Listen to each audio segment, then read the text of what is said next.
I'm over the moon that United have won the match. And like everyone is saying, Eric Ten Hag was brilliant. It was a tactical masterclass. He stopped City completely. Or did he get some help from City and Pep Guardiola? Because I think he did. Let us start by what Eric Ten Hag did right in the first half. His plan was based on two phases. The first phase is when City have the ball, try to build up from the back, and the target was to win the ball as soon as possible and hurt City when they are most vulnerable. Then, if City manage to pass that, then they have Plan B. This is how United set up. When City have the ball in the back, McTominay and Fernandes straight away jump on the players having the ball, and once they try to pass from the back, the whole team go up and closing the space with four attacking players completely surrounding the four defensive line, blocking the central area. So City have only one option is to send the ball either left to the right. And once they send ball to the one direction, the whole United team moved to that direction. And even if City managed to find a pass, the team still surround that player, and all the time they have priority in terms of number of players around that player. And that helped United getting the ball back less of time and winning the ball in position, which is very dangerous for a counter attack when City are vulnerable. And even if City managed somehow to keep the ball and pass it, United gonna sit back further. The forward line gonna sit like a wall, central, compact. The center area is almost City cannot pass the ball. And Bruno Fernandes is gonna be the player who's a bit advanced, who's leading as this close down. And naturally, whenever the ball moves left or right, Fernandes is gonna follow it, and McTominay makes sure that there is no space in the middle. So City have only one option to the side again, and that's when United come and strangle that player, give him no space and winning the ball back. City was able in the second half to have control of the match. First, by having Taku, who is much more faster and he can play in the wing and he likes to hug on the flank. And the introduction of Akanji, who is faster and who can give some stability and security in the back for against United counter attack. How that helps City is Daku and Bernardo Silva stayed very wide. And that stretch United because Martin is sometimes going to help Dalot and same thing Varane trying to help Umbasaka. And that left some space in the middle. And that resulted to Amrabat coming back, creating a three player as a centre backs. Because Haaland was there, and Foden and De Bruyne and even Rodri was joining them there as well. But that led to United not stable and leaving some space in the center. So what happened is McTominay came back, Bruno Fernandes tried to cover up the space and keep the balance. Then City start to attack in number. That didn't happen in the first half. United were overwhelmed in the back. And with Akanji sitting in the back, they have that security which they didn't have in the first half. You notice as well that now the center where defensive midfielder are, there is three City players against two United defensive midfielders. So sometimes United have to come back well, trying to help out those two defensive midfielders. And that stage back United further in the back, which made the job of City dominate the match very easy. When City are on United half, United start to close down the option for City. Bernardo Silva has a ball, a line of the forward players, four of them, playing very close to each other, closing the space in the center. Then you have another line, which is the two fullbacks and the two defensive midfielders. They are all compact as well in the center. And that makes the passing to the center very difficult. The same structure remained wherever City has a ball, in the middle or in the United half. That four walls screen the space, and the only two options City has is to pass to the flanks. And United wanted them to do that. Once the ball is in the flank, Guardiola has a ball. You can see United players all rushing towards him, trying to rush him a pass, and hoping he make a mistake. And Nacho as well as in, and Amrabat is looking to Foden very closely.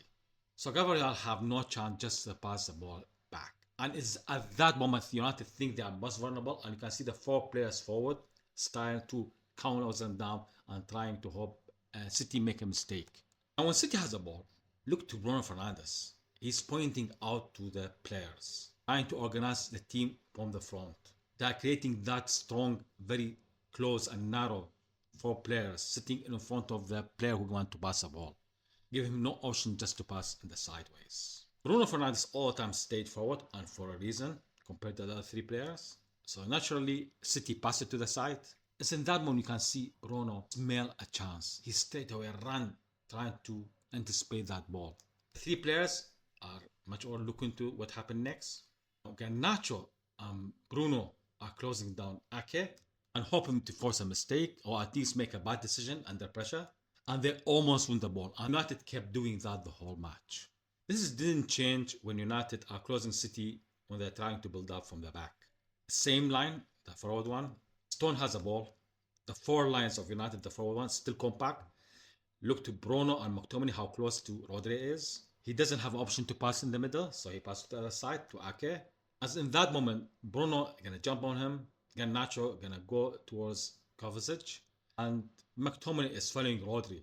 Rashford gonna run to the space. Now, Kovacic had the ball. And look to McTominay, how he's marking the player close to him. Amrabat marking Woden. And Bruno marking Ake. And Rashford just monitoring all the area around, just in case there's a pass coming from that side. The ball reached Guardiola. And it's in that moment, Wan-Bissaka jump on him. McTominay leave Rodri. And even Garnacho straight away jump on him. Amrabat still marking the main option, which is Woden. And Rashford still watching the space, just in case the ball or player move to that space. Same thing for Manu. So the goal is passed back to Kovacic. Wan-Bissaka run straight away to Guardiola. And McTominay and Garnacho run to the player who has the ball. And the four players combined will create like a bigger wall facing Kovacic to match the ball. And he has no option just to pass it even back to the goalkeeper.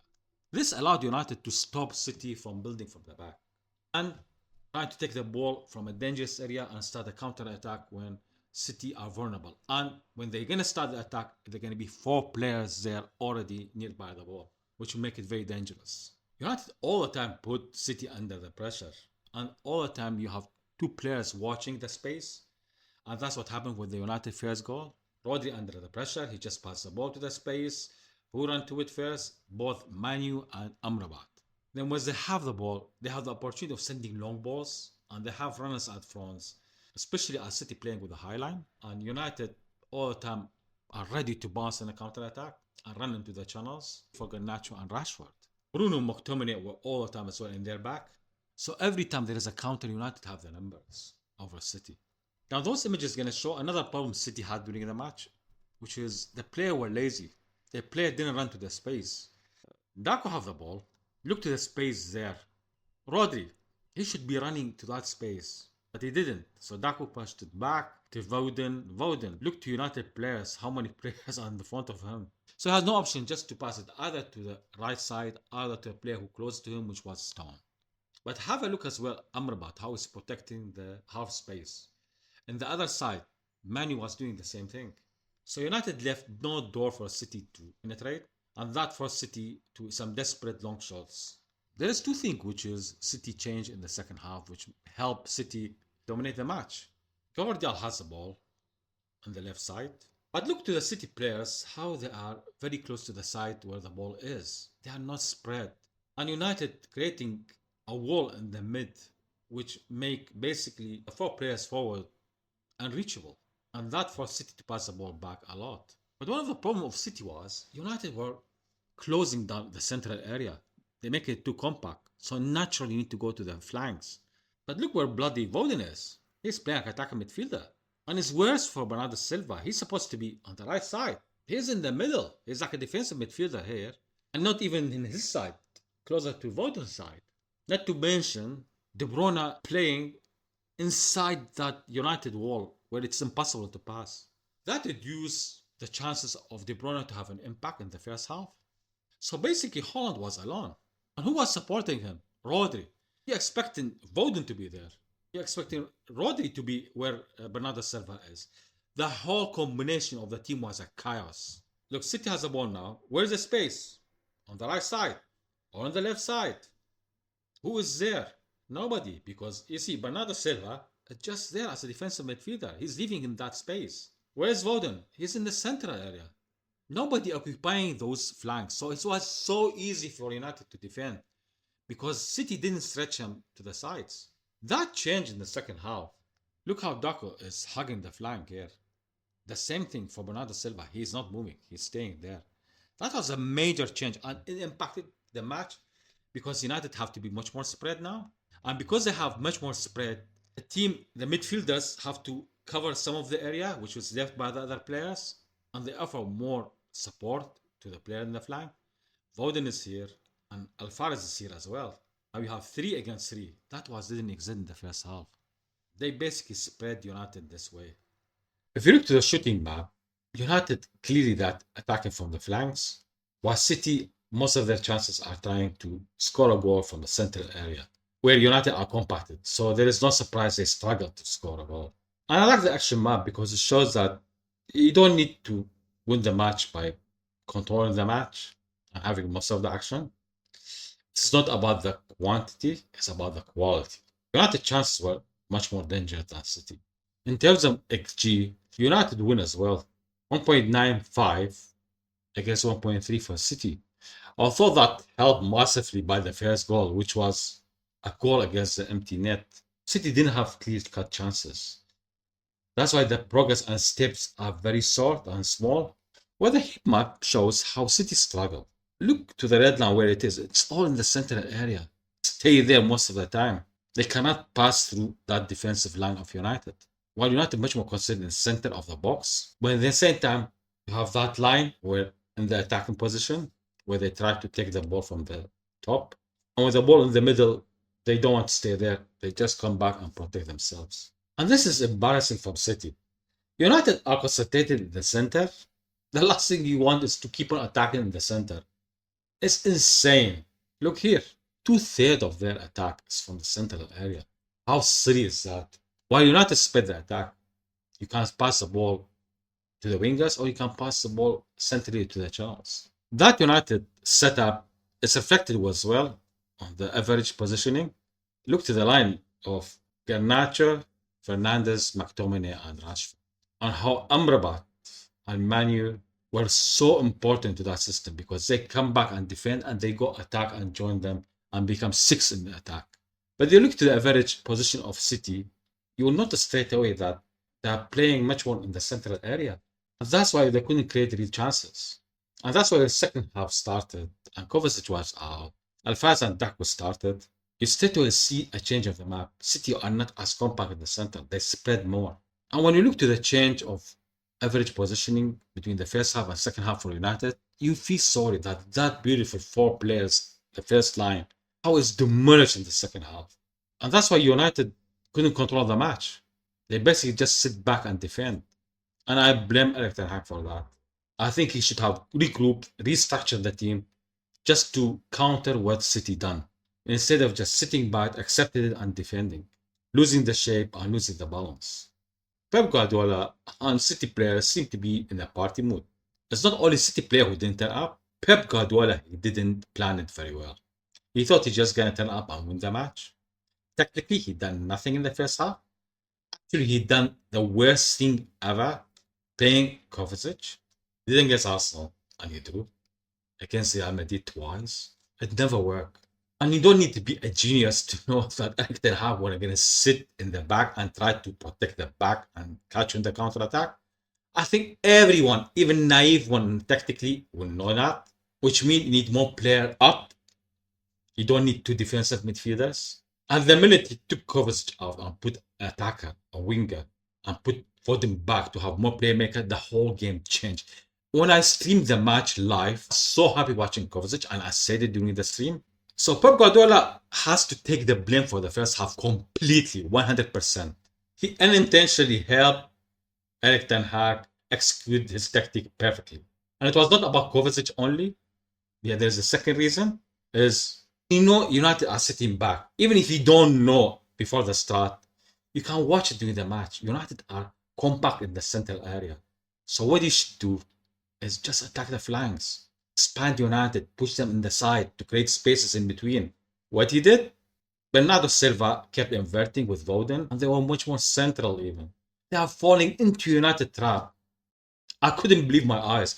And United, we were lucky to score those 2 goals before he changed his tactics. He didn't change it during the first half. If that was 1-0 only, I think City could have won the cup. We had the perfect plan, and City helped us in the first half. But Pep is a genius. In the second half, he knew his mistake and he changed things around completely. But what disappointed me from Eric Ten Hag is you see Pep stretch you back. Your player pushed to try to cover up the empty spaces, and we lost all those nine up front trying to close up. Our whole team came back. We lost the shape, we lost the balance, and he done nothing. The only thing he done is trying to reinforce us defensively and try to put at the goal. And that disappointed me. Because if it was 0-0 in the first half and second half, City changed the system correctly, then United would have no chance to score a goal. It was like a boxing match. And the opposite player is just taking us to the rope and he starts smash cut one after another and we're just trying to protect ourselves. That was the story of the whole second half. I wish he had done something to keep the balance. We won at the end because we scored 2 in the first half. But listen, he deserved credit. He outsmarted Pep Nempla and he won a cup. So he deserved a chance to at least stay one another season. He earned enough credit to at least claim that. So I hope the owner's going to keep him. But in terms of final, he got my credit for the first half, but he doesn't get the credit for the second half. And I think 70% Eric Ten Hag master plan, and 30% is Pep Guardiola gifted him the first half, which let us have the 2 goals. So overall, I don't think it is all about Eric Ten Hag genius. They both contributed to the result of the final. And City has to point the finger to Pep Guardiola.